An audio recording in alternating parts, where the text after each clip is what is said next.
Do you solemnly swear to give this committee the truth, the full truth, and nothing but the truth, so help you God? I do. Thank you. Please be seated. I'm sorry.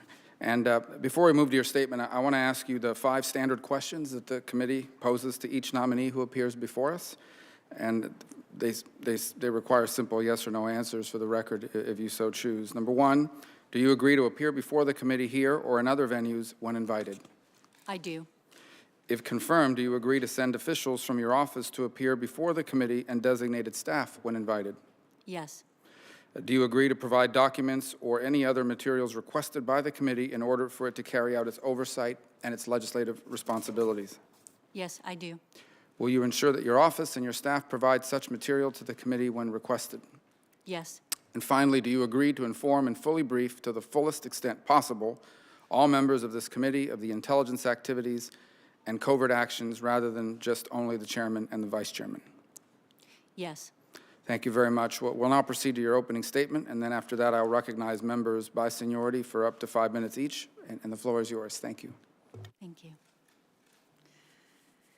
Chairman Rubio, Vice Chairman Warner, members of the committee, it's an honor to be here before you today as the President-elect's nominee to be the Director of National Intelligence.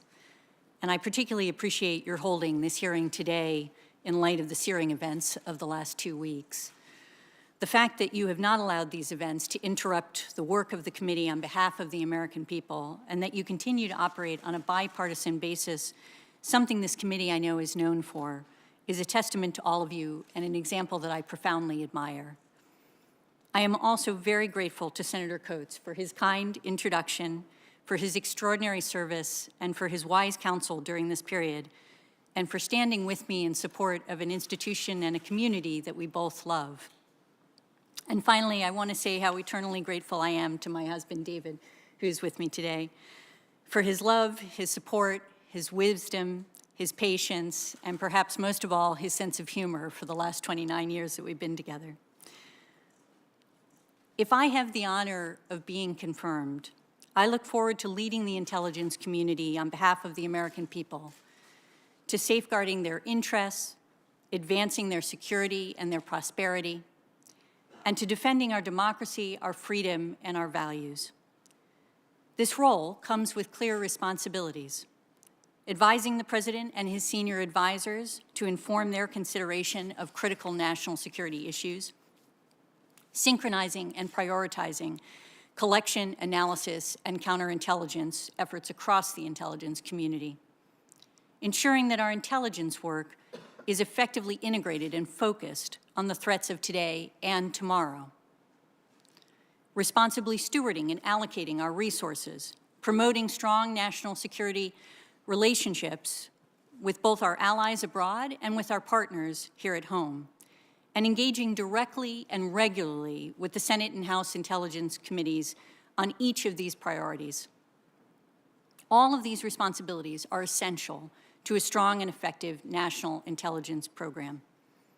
But perhaps the greatest challenge to be faced by the next DNI, internally and externally, including with the workforce, this committee, and the public, is building the trust and confidence necessary to protect the American people. To be effective, the DNI must never shy away from speaking truth to power, even especially when doing so may be inconvenient or difficult. To safeguard the integrity of our intelligence community, the DNI must insist that when it comes to intelligence, there is simply no place for politics ever. The DNI must prioritize transparency, accountability, analytic rigor, facilitating oversight and diverse thinking, not as afterthoughts, but as strategic imperatives that bolster our work and our institutions. And to be trusted, the DNI must uphold our democratic values and ensure that the work of the intelligence community, mostly done in secret, is ethical, is wise, is lawful, and effective. And I commit to you, if confirmed, that I will live in accordance with these principles and the ethos they represent, with the aim of restoring trust and confidence both within the intelligence community and among those we serve and protect. I will also seek to support and elevate the workforce and the mission. The intelligence community is made up of people with unparalleled dedication and expertise. public servants who are mission-focused and who play an indispensable role in protecting the country from the most dangerous threats without fanfare or fame, but simply through diligence. I've had the great honor to work with them before, to see their extraordinary skill and bravery up close and their patriotism, and it would be the honor of a lifetime to lead them. My intention would be to sustain and build on the tremendous work of intelligence professionals by recruiting and retaining diverse talent, promoting innovation in every aspect of our work, and fostering a culture that is ethical, nonpartisan, accountable, and aligned with the values we share as a country. The D&I must also, in my view, though, set a strategic vision for the work of the intelligence community that looks beyond the immediate horizon to ensure we are well postured to address developing threats and take advantage of new opportunities as they arise, promoting national resilience, innovation, competitiveness, and shared prosperity.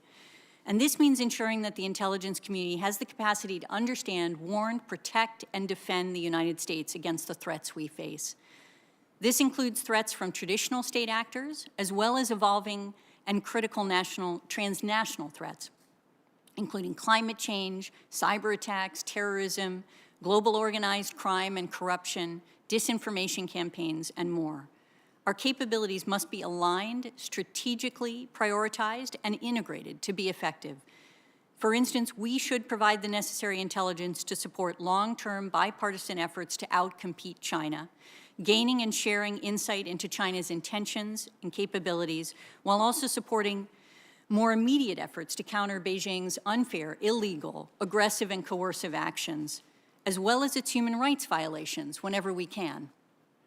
And at the same time, the D&I should see to it that the intelligence community's unique capabilities are brought to bear on the global COVID-19 crisis around the world, while also addressing the long-term challenge of future biological crises, enabling U.S. global health leadership and positioning us to defend and detect future outbreaks before they become pandemics.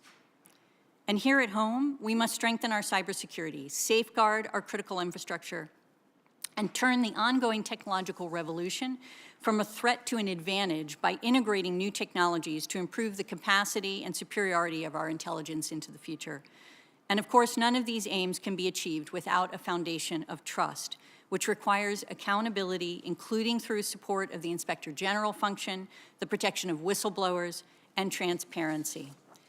I believe deeply that the American people should know as much as possible about what their intelligence agencies are doing to protect them, consistent with the need to safeguard sensitive sources and methods.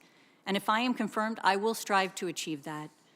Mr. Chairman, Mr. Vice Chairman, members of the committee, if afforded the opportunity to serve as the Director of National Intelligence, I vow to be a true partner to you, to respect your critical oversight role, and to cultivate a relationship of trust. It is a promise that I extend not only to this committee and your colleagues, but also to the American public, to the American people, every one of whom deserves a government worthy of their trust. And I look forward to earning that trust and to answering your questions today. Thank you. Thank you.